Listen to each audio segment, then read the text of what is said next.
श्री स्वामी समर्थ. कशा आहात? मस्त आहात ना? मस्तच राहा. आजचा दिवस तुमच्या चांगला जावा ही स्वामीचरणी प्रार्थना करणार आहे. बघा आता लवकरच म्हणजे पितृपक्ष चालू होणार आहे, पंधरवाडा. तर आपल्याला त्या पंधरवाड्यांमध्ये आपल्याला म्हणजे पितृपक्षामध्ये काही सेवा करायची असता, पारायण करायचं असतं. तर आपल्याला श्रीमद भागवतचं पारायण करायचंय. तर म्हणजे आता कसं करायचं? आता 7 दिवसाचं, 10 दिवसाचं, 30 दिवसाचं तुम्ही पारायण करू शकता. तर ही सेवा केल्याने आपल्या म्हणजे जे आपले पितृ असतात ते तृप्त होत असतात, शांत होत असतात. प्रत्येकाच्या घरामध्ये अडीअडचण असते संतान प्राप्तीसाठी. एखादी स्त्री असते तिला म्हणजे संतान प्राप्ती होत नसते किंवा खूप अशा समस्या असतात, त्या समस्यामधून आपण निघत नसतो. तर हे आपलं म्हणजे पितरांचंच काहीतरी दोष असतो असं आपण समजून म्हणजे आपल्याला कळतं की हा काहीतरी पितृदोष असेल, म्हणून ह्या अडीअडचणी येत असतात. कारण की त्यांचा पितृंचा पण आपल्याला कोप असतो, आपल्यावर दोष असतो.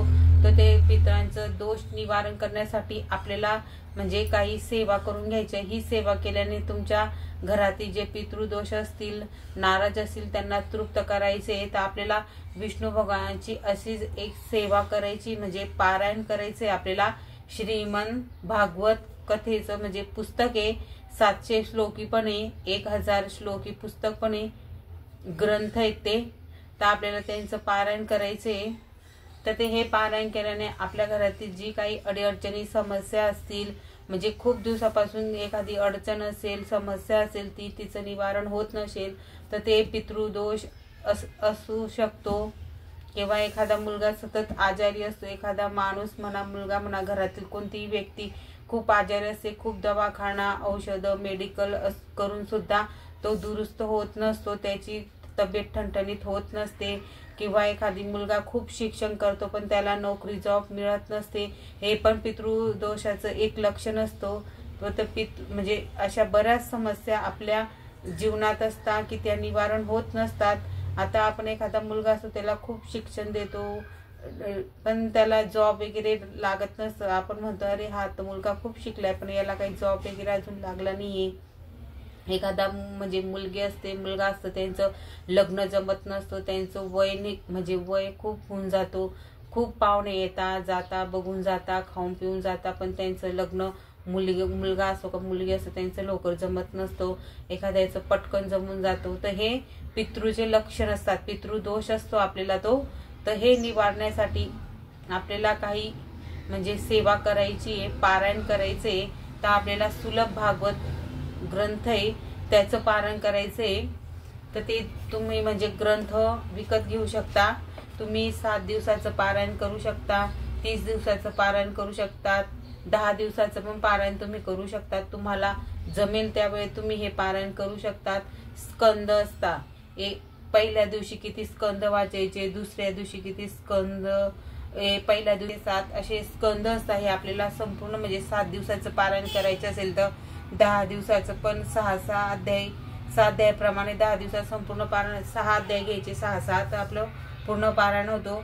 रोज 3 ते 4 अध्यायाप्रमाणे 30 म्हणजे 3-4 असे अध्याय वाचले तर 30 दिवसाचं आपलं पारायण होऊन जाणार आहे. हे पारायण तुम्ही नक्की करा. तुमच्या ज्या काही दोष अडीअडचणी असतील ते सगळ्या गोष्टी 100% निवारण होईल. तुम्ही नक्की करून बघा. ह्या पद्धतीने बघा सुलभ भागवत असा हा ग्रंथ मिळत असतो. आपल्याला या ग्रंथाचं पारायण करायचंय. या केल्याने तुमच्या घरातील काही दोष असतील, पितृचे दोष नष्ट होतील आणि जे काही तुमची मार्ग कामी लागत नसतील तर ते निवारण होणार आहे, 100% होतील. तुम्ही करून बघा. तुम्ही म्हणजे खूप असं म्हणजे अनुभव येईल तुम्हाला. हे म्हणजे तुम्ही दिंडोरी पर्यंतच हे घ्या. 351 ला हा ग्रंथ 351 ला मिळतो आणि हा मोठा आहे, 1000 श्लोकी आणि फ्रंट म्हणजे फ्रंट पान असतो, पहिलं पेज, तिथे सगळं दिलेलं असतं. हे बघा, बघू शकता. हे बघा, आता उलट दिसत असेल बॅग. बघा आपल्याला सुलभ भागवत याचं 7 दिवसाचं, 10 दिवसाचं, 30 दिवसाचं पारायण करायचंय. तुम्ही नक्की करा याचं ग्रंथाचं भागवतचं पारायण. चातुर्मास मध्ये सुद्धा केलं जातो. इथं दिलेलं आहे सगळं किती अध्याय वाचायचे, 7 दिवसाचं आणि 10 दिवसाचे किती अध्याय वाचायचे इथं दिलेले आहे. 6 अध्यायाप्रमाणे 10 दिवसात पारायण पूर्ण होईल. 6 अध्याय वाचून घ्यायचे आणि 30 दिवसाचं करायचं असेल तर रोज 3 ते 4 अध्याय याप्रमाणे 30 दिवसात पूर्ण पारायण होतील. आणि प्रसाद म्हणून काय द्यायचं बघा, जेव्हा सांगता असते त्यावेळी गोपाळ काला करावा, म्हणजे पोहे, लाह्या, दह्याच्या चक्का, मीठ, हिरवी मिरची, दही, कोथिंबीर, साखर नको, साखर टाकायची नाहीये. सांगतेच्या दिवशी तुम्हाला हा प्रसाद म्हणून करायचा आहे. गोपाळ काला करावा. इथे सर्व दिलेलं असं सकंद बघू शकता. नक्की करा. आपल्या पितृदोष असेल तर नष्ट होऊन जाईल. आपल्या घरामध्ये सुख समृद्धी भरभराट येईल. लक्ष्मी स्थिर राहते. बघा एखादी काम होत नसतो, खूप अडथळे येत असतात, मग लक्ष्मी पण चंचल असते, घरातून निघून जाते. तर आपण हे जे काही पारायण केलं तर त्याच्यामुळे लक्ष्मी स्थिर असते. घरामध्ये लक्ष्मी राहिली तर घर सुख समृद्धीने राहतो, भरभराट सगळे आनंदात राहतो. तर तुम्ही नक्की हे पारायण तुम्ही नक्की करा. 7 दिवसाचं करा, 10 दिवसाचं करा, 30 दिवसाचं करा, पण करा, नक्की करा. तुमच्या घरातील जे काही अडीअडचणी असणार ते नक्की सुटतील. आणि सुटतच असता पारायण केलं तर. आपण जसं आपण गुरुचरित्राचं पारायण करतो तसं ह्या पद्धतीने आपल्याला पारायण करायचंय. आणि याला नियम फक्त एवढेच आहेत. याला म्हणजे घरामध्ये नॉनव्हेज चालत नाही, नॉनव्हेज चालत नाही, पर अन्न घ्यायचं नाही. आणि स्त्रीचे जे 5 दिवस असतात ते चालत नाही. ब्रह्मचार्याचं पालन करायचं. एवढेच नियम असतात, जास्त काही नियम नसता. फक्त मनाने श्रद्धेने हे आपलं म्हणजे पारायण करायचं. आणि याची काही एवढी म्हणजे मांडणी वगैरे नसते. आपला सत्यनारायणचा फोटो तुम्ही ठेवू शकता, नाही तर दिवाळीला आपण हा असा फोटो घेतलेला असतो, जिथे ग्रंथात दिलेला आहे तसा हा फोटो. म्हणजे भरपूर अशा जे स्वामी भक्त असेल त्यांच्याकडे असेल असा फोटो. असे विष्णू भगवान असे झोपलेले आणि लक्ष्मी पाय दाबतांचा फोटो भरपूर जणांकडे असेल. नाही तर आपण जो पौर्णिमेला सत्यनारायणचा फोटो असतो हा फोटो पण असेल तुमच्याकडे. बघा माझं गुरुचरित्राचं पारायण चालू आहे. गुरुचरित्राचं पारायण करते मी. आणि बघा, आणि तुम्हाला जर हा मोठा ग्रंथ जमत नसेल तर तुम्ही पितृपक्षामध्ये हा छोटासा 700 श्लोकी आहे, हा तुम्ही दररोज म्हणजे एक पाठ करू शकता.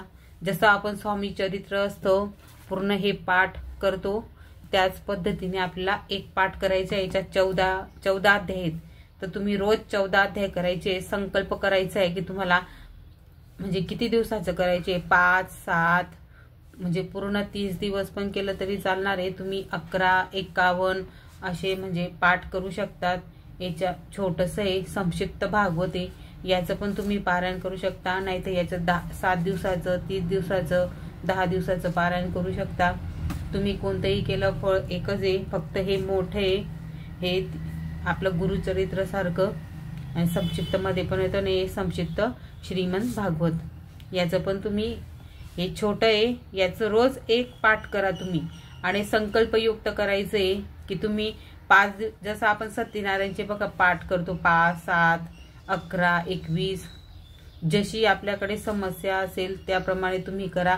खूप मोठी अडीअडचण असेल, एखादा मुलगा खूप शिकलेला असेल त्याला जॉब वगैरे मिळत नसेल, एखादी म्हणजे मुलगी असेल तिला म्हणजे लग्नासंदर्भात काही अडथळे येत असतील, किंवा म्हणजे कोर्टाची कामं चालू असतील, काही निर्णय लागत नसेल, असे म्हणजे आता स्वतःच्या घरामध्ये काही दररोज कटकटी वादविवाद असतात, हे पण पितृचं लक्षण राहतं, पितृदोष. बघा अमावस्या पौर्णिमा आली का आपल्या घरामध्ये खूप असे भांडण वगैरे होत असतात, तर ते पितृदोषाचंच एक लक्षण असतो.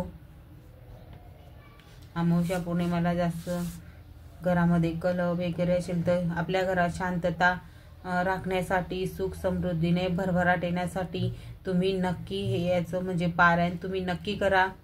आणि त्याची पाठ नियम, याचे तर नियम काहीच नाही, फक्त जेवढे हे मोठ्या ग्रंथाचं भागवतचं जो नियम आहे तेच नियम जसे आपण म्हणजे काही पारायण करतो ना बघा, कोणतंही पारायण केलं तर त्याला फक्त फराळ नसतो, नॉनव्हेज खायचं नसतो, आणि ज्या बाई म्हणजे स्त्रीचे 5 दिवस असतात ते स्किप करायचे, याला स्किप करून द्यायचे, पुढे कंटिन्यू पण तुम्ही करू शकतात,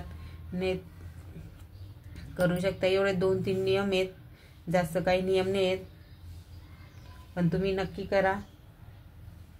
खूप तुमच्या घरामध्ये सुख समृद्धीने भरून जाईल घर, आणि आपले जे काही दोष असतील घरातले ते निवारण होत असतात, म्हणून तुम्ही नक्की करा. आता बघा मी गुरुचरित्राचं पारायण करते. इथं बघू शकता तुम्ही पारायण हे पण तुम्ही पितृपक्षामध्ये करू शकतात, पण विष्णू भगवान हे पितृचे देव मानले जातात, म्हणून तुम्ही नक्की हे करा.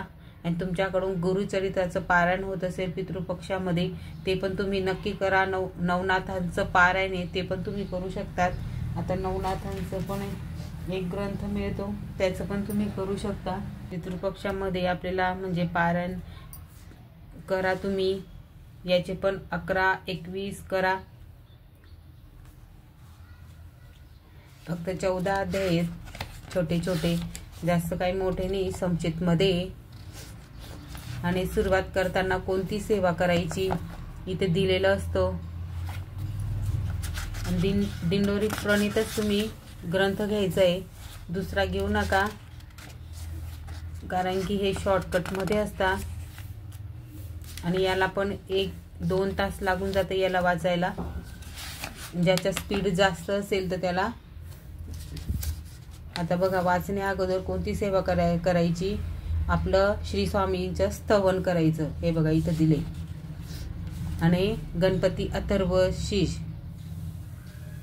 1 वेळा, श्री स्वामी समर्थांची माळ 1 वेळा, 24 वेळा गायत्री मंत्र, 1 माळ विष्णू गायत्री मंत्र, आणि 1 वेळा पुरुष सूक्त आणि 1 वेळा श्री सूक्त. ही जी सेवा आहे त्या आपल्या नित्य सेवेच्या पुस्तकात मिळून जाईल तुम्हाला. आणि नित्य सेवेचं पुस्तक नसेल तर यूट्यूबला लावून देऊ शकता तुम्ही, पण भरपूर जणांकडे नित्य सेवेचे पुस्तक तुम्ही नक्की घ्या, त्याच्यात ह्या सर्व सेवा मिळून जातील. तर आपल्याला ह्या सेवा करायच्या तुम्ही नक्की करा. आपल्या घरामध्ये पितृदोष नष्ट होण्यासाठी, कायमचं निघून जाण्यासाठी, आपल्याला पितृंना तृप्त करायचे, आनंदित करायचे. अजून म्हणजे सेवा आहेत त्या पण लवकर मी तुमच्या पुढे शेअर करणार आहे, एक व्हिडिओ. तर जर व्हिडिओ आवडला असेल तर लाईक, शेअर, सबस्क्राईब करा विसरू नका. श्री स्वामी समर्थ.